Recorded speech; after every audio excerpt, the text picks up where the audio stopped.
Did you ever have a favorite hairstyle, like as a kid? Do you ever have one that just stuck out to you and was like, I really like that? There was this one thing that my mom would do. She would French braid upward and into ponytails.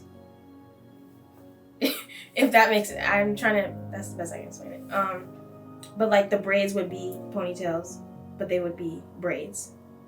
So I think that in my head, that was the cutest thing. I'm realizing now that that's definitely mimicking a different hairstyle on on white people basically. That's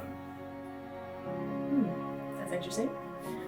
But I thought it was really cool because I could also have ponytails. Like in your head, it's kind of like, oh, well, you can't really have ponytails if you're in braids. If I had a little girl, that's what I would do because I think it's so cute that they're just braids and ponytails. My name is Ayana Freeman. I go to Georgia State University and I'm a film and media major. So there was a time in middle school where my mom had just washed and blow dried my hair, but she hadn't had time to do anything to it. So I had to go to school the next day and just have it in a ponytail. But my hair wasn't that long, so it was kind of like a quick, put it in a ponytail and done. And I remember I was in class and we were on our way to lunch and the ponytail popped. I didn't have any more hair ties. And so I was literally holding my hair like this for a very long time before I could find somebody who had a hair tie. And I was just I just felt super embarrassed. I was just really nervous about everything because there was nothing I could do to fix it. In environment like middle school and high school, standing out is one of the worst types of things. And as a Black girl, you automatically stand out. Sometimes you're trying to limit the things that make you stand out. When I went to the private school, I would try to wear my hair out because I never really liked wearing my natural hair, but they would ask to see my hair. My mom always thought my natural hair was pretty, but then I'll wear it out and they would pet me. They didn't understand how my hair could just be in an afro and stuff. So then I had to stop wearing my hair in afros and stuff. Honestly, I used to be kind of quiet, timid. So I never used a lot of vibrant colors, except for maybe a few times when I was younger, and that would be over the summer because I'm not in school. And I felt like if I were to use these vibrant colors when I was in school, I would be looked at weird. I think that's the same part of insecurity that I was scared of.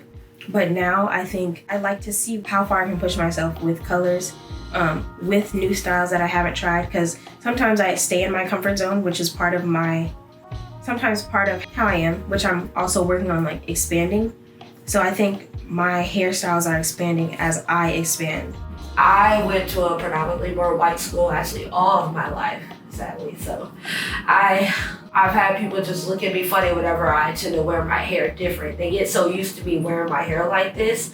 And I also feel like that's why I'm so comfortable with just a poop, because that's what white people really see commonly with Black hair. So of course when I show up in braids this, all the way down my back, or locks, or butterfly locks, something that's a little bit uncommon, they all want to touch it and ask me how long it took, and yeah, don't touch my hair. I don't like that. My mom, she did my hair when I was a little girl, sitting right there on the couch in the living room getting little plaits or whatever. A lot of people had that little girl had hairstyle, but as I got older, no, she couldn't do all the little, hairstyles I wanted as the older I got. All of my friends be having their hair done, or it's they know how to do hair and I don't. So then it's more stressful that I don't know how to do it because I have to find somebody, price, you already know how much the hair is, plus whatever gel or whatever you use to get your hair done. My best friend, she does my hair, but her hair is always done whenever you see her. You will never ever see her natural hair because she can do her herself. Yeah, part of me that makes me feel very sad and left out sometimes, because every time I turn around and I meet a Black girl, I'm just saying, they be like, oh yeah, I just do my own hair. I can't do hair. So when I think of texturism, I guess how you're viewed, how you're treated, how people look at you based on the texture of your hair. I don't do my edges. That's just not a preference that I had.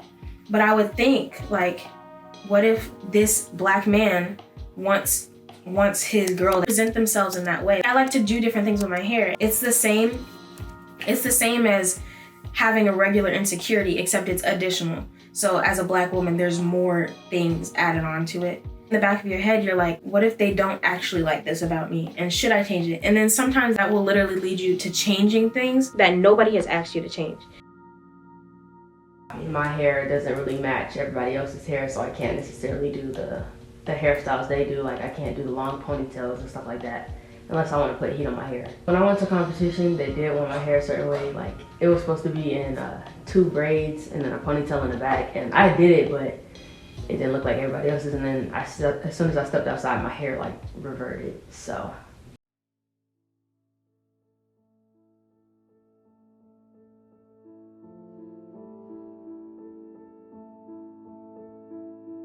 when I dyed my hair red the first time, when I was in middle school, this dude who will remain unnamed, you know who I'm talking about, he was in my science class, and every time I would walk in, he would say I look like Lil Yachty. Obviously, it was a joke, so I could tell it was a joke. But it don't feel great to come into class every day and someone's comparing you to a man. I would get reactions like that a lot. It's weird to equate a hairstyle to being masculine or feminine. When hair is just hair. It doesn't have a gender, it doesn't have a gender binary. It's just what you do with your head.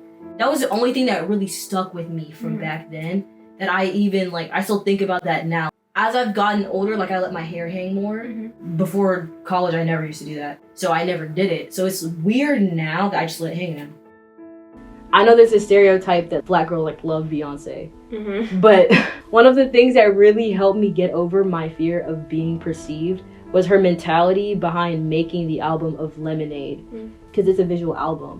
One of the spoken word interludes is how every generation has a recipe that calls for lemonade, which is sort of taking the lemons of your life and making lemonade out of it.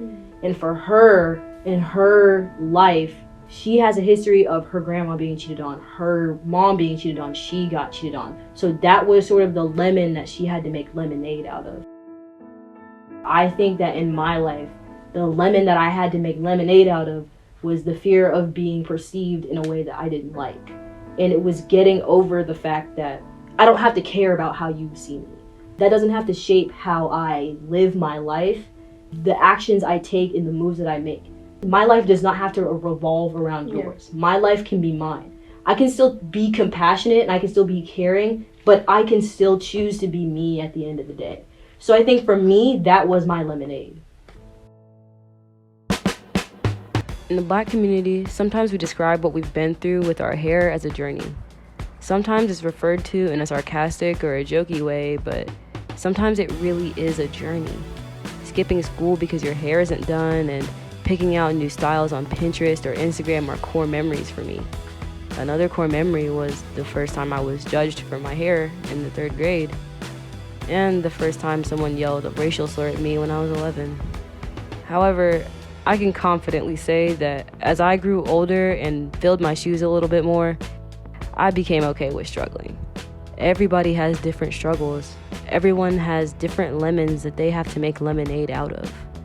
My hair journey was one of self-acceptance, and as I became comfortable with myself, I found my voice and my childlike creativity. I still face some of the same problems, but this time I have a different outlook. Instead of feeling like an animal in a zoo or a spectacle, I learned to embrace myself. I learned to embrace my flaws, my strengths, and my path. So I have a question for you. What makes you feel like a spectacle?